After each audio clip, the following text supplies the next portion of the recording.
पीसो पड़े भंगिया हमने हर बात कही अजैब। हमरा पीसो पड़े भंगिया हमने हर बात कही अजैब। हमरा पीसो पड़े भंगिया हमने हर बात कही अजैब। हमरा पीसो पड़े भंगिया हमने हर बात कही अजैब।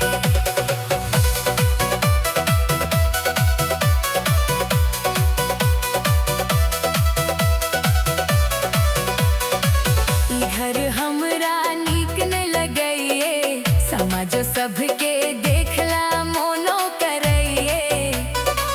हमरा तरसैत रहइए मनमा हमने हर बात कही अजैब। हमरा पीसो पड़इए भंगिया हमने हर बात कही अजैब।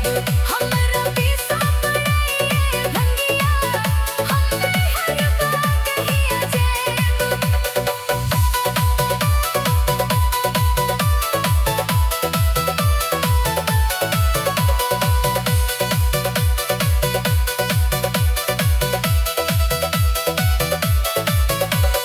कार्तिक गणपति झगड़ा करे छै नित्य दी गौरी भांगो पीसे छै ये। हमरा गलिल गेल फूल सन बदनमा हमने हर बात कही अजैब। हमरा पीसो पड़इए भंगिया हमने हर बात कही अजैब।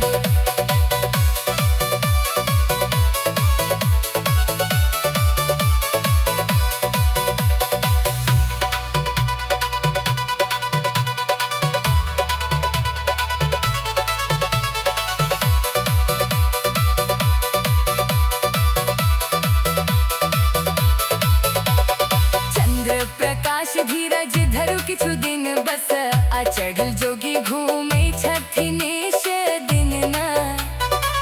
हम तो अपने से सोचे छी दिनमा